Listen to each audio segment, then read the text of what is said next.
Merhaba, yeni bir bölümle beraberiz. Yusuf burada kayıt yapıyor. Aslı ile Tayfun yok. Bir Yusuf merhaba der misin hemen? Selamlar. Bizim bölümümüzün konuğu Yusuf Çelik. Harika bir misafirimiz var. Ben şimdi İngilizceye dönüyorum. Welcome. Thank Camille. you. If I may call you as Camille. Of course. Okay, you're welcome. Our channel has published 96th, I think. Tayfun knows it better. Today, the episode, you will be 97th or 98th episode. I'm very honored to have you as a guest here. We just made a few questions very instantly. So you are very famous and very well known cellist, so I don't want to take the normal schedule of our channel. Normally we just ask from our guest who is he or she, what he or she doing, but you are very, very famous. I'm really honored and excited to have you here. Thank you. Today we are in GSO complex. They call it GSO Ada. Camille has played a very wonderful César Concerto and David Popper Hungarian Rhapsody. So we are pleased to hear. I was with my many students here. Yes. Let's say 6 or 7 of them my students. The rest were from many cities of Turkey. I hope So you nice are, to meet them. Yes, Really, yes. the new generation of cellists. Yes, many cellists have excited to be and to hear from you. So we are gathered because our channel has. We like to ask you Fazıl Say's Never Give Up Concerto, Yes. which you have played and dedicated as far as I know. Can you tell us how that story started? How did you met with Fazıl? How this idea came? I met Fazil actually almost 10 years ago, in 2014. It was in France, in Aix-en-Provence, at TV award show like the Grammys, but in France called Les Victoires de la Musique. And he was playing, me too. And I remember I was so impressed just to see him. And the next day we just briefly met. But the next day I was on a taxi back to the airport with his manager. And she told me, you know, Fazil wrote a sonata for cello, 4 cities. You should play that. And I was like, oh yeah, of course, I'm interested. Send me his score, please. And that's how I got interested. And how do you say? Not interested because I already loved Fazil, but that's how I discovered him as a composer. It was 10 years ago. So, and I looked on YouTube and I found this recording of the Istanbul Symphony, his 3rd symphony, and I was moved to tears, really, to just, I mean, his music was so touching, and also this image of hope that he can build when this video is with HR Orchestra in Frankfurt. It's a very, very good German orchestra with great Turkish soloists with Turkish traditional instruments, and to see them mixed of both together, working so well together. He was really for me like a bridge between Orient and Occident. I don't know how you say in Turkish, but the real bridge between lots of cultures. And I wrote that to him on Facebook, and he replied. And then he was always very nice with me, and we met in Paris. We had dinner and we spoke about this idea of a cello concerto. And the theme of the concerto, Never Give Up, came this night because I think it's very close to what we both believe in, never giving up on hope, on the human being, on the nature. And he had already started to write something for cello, so he said, I will write some cello concerto for you. And then sometimes passed, and terrible things happened actually in Paris and then in Turkey, the terrorist attack in Paris in the Bataclan and in a nightclub in Istanbul. I think it was 2015. And I think 3 days later, Fazil wrote me, I started the concerto. So this piece was his answer to this ununderstandable for human heart attacks. And we were all completely shocked and in grief, actually like today with the terrorist attacks that are happening now. And it was his response, his answer to suffering, and an answer filled with hope. So that's the beginning of the story. Already very long. No problem. We like to hear the story because it forms the player what is felt in the process. Yeah. And for me, so it was the first time I could be the witness of the process of concerto making, and I have to say it was one of the most beautiful experience in my life. So until that day when he wrote me, I started the concerto, and then he sent me some manuscript on WhatsApp. He writes very fast. I think he's a genius, really. I don't know how he managed to play so many concerts and write so much music. I know he's writing also in the airplane, and so at one point he had the music in his mind and it was ready to come out. And he sent me some manuscript, like, is it possible to play that on the cello? So I had to check it on the phone. I was like, I guess. Everything, actually, I didn't change anything. He can write so good for the cello. It's very impressive. And then, not so long after, he sent me all the concerto, the manuscript on WhatsApp. Like, it's finished. It's never give up. And he wrote me, I remember very well, this will be a hit. Or something like that. This will be a masterpiece. And actually, he was right.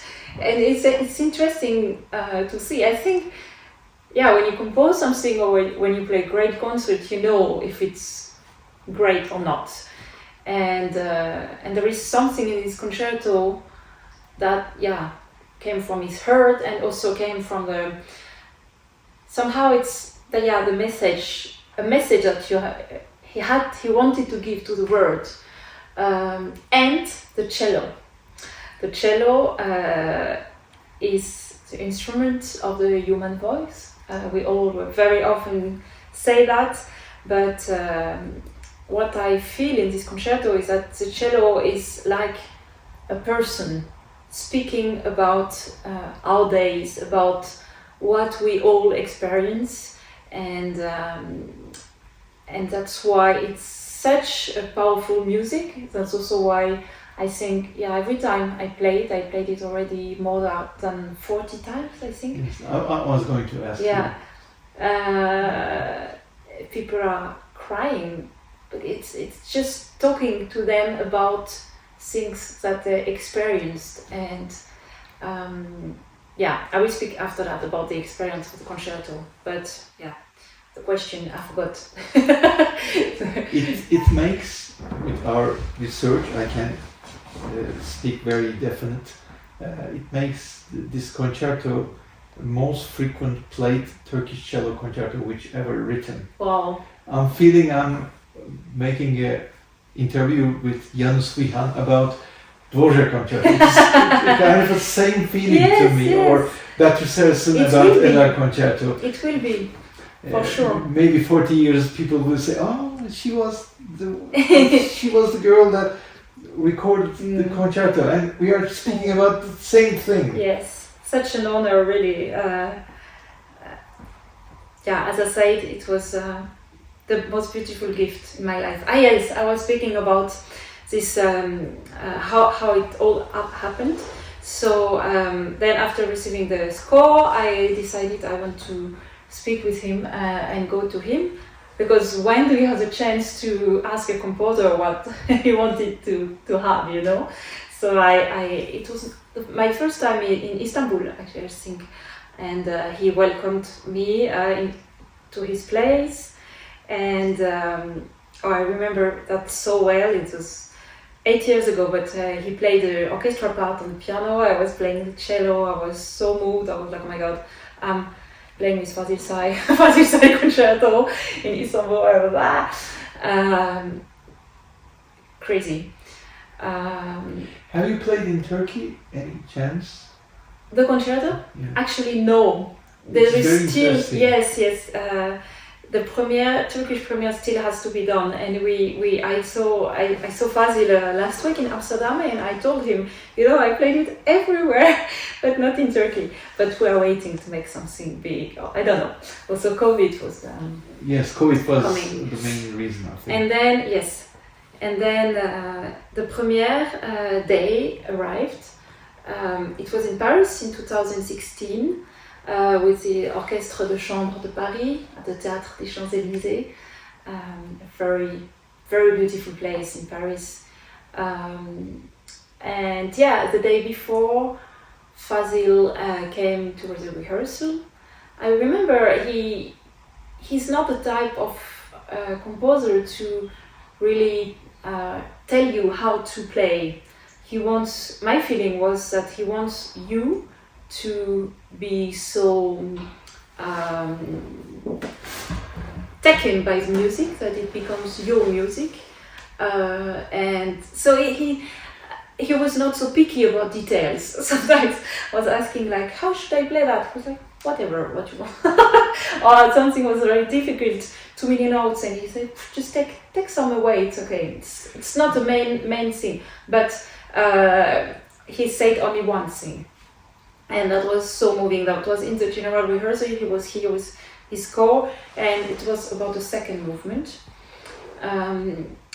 So he came on stage, we were playing, and he stopped and he said, so this movement is about terrorist attack. It's about terror, and the strings, you are like human voice that are crying, and the percussion, you are like with playing with no soul. You are the killing instrument, Kalashnikov, and the cello solo is also the crying, and that was the impact was so huge because it's the only thing he said. So, and it was also so close to what happened. I remember everybody was very like, oh. And yes, that's then we played, and I also remember he listened always from backstage. There's something very special also. So he was backstage, and the concerto was born that day, and since that day I'm living with it. I'm playing it a lot, and very, very honored to be ambassador of this piece, and I hope many cellists will play it. It fits you. Yeah, Never Give Up is also really me. If it's a cello channel or people that play instruments that are looking at that, I would love to say Never Give Up is such an important message in life, but also in the process of learning. And I was, for example, I was never a child prodigy, or it was not easy. I really have, and I had, and still today I have to work so much, and it's the same for everybody.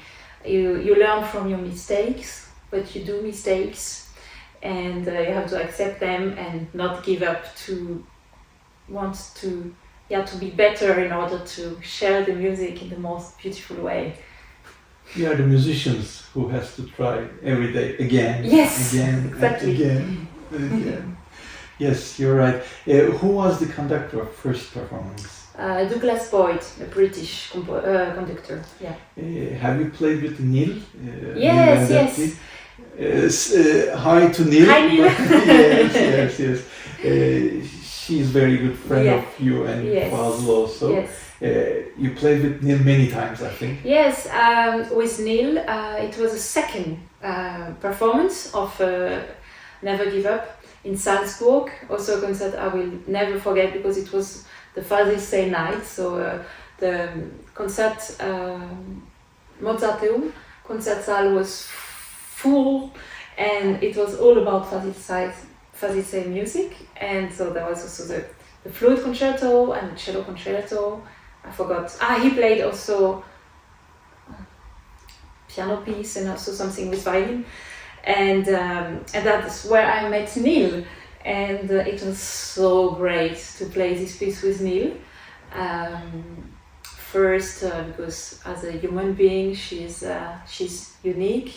She has such a big heart and passion for music, and we became passionately friends.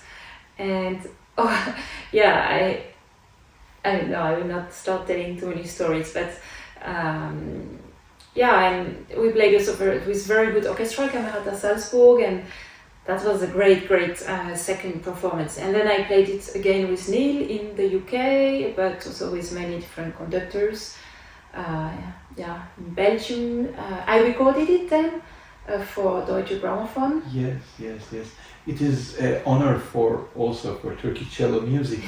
Deutsche Grammophon has recorded a Turkish composer's cello concerto, which all of them are first time for Turkish cello history. Yes. So we are pleased to hear from you, the star of the Never Give Up concerto. Have you heard any other person has played the concerto? Yes. Beside you? I mean, I've not listened to them, but I've seen that now some other cellists are playing it, and I'm so happy when I see that. But it is still your baby. Yeah, but it's meant to be shared. I mean, Yes, it's not mine. Of course. We will speak the same Never Give Up with Fazıl one day. We spoke many times, but we couldn't still arrange this kind of a conversation with him. He's a close friend of mine also. Yeah. Merhaba Fazıl. İnşallah görür bunu.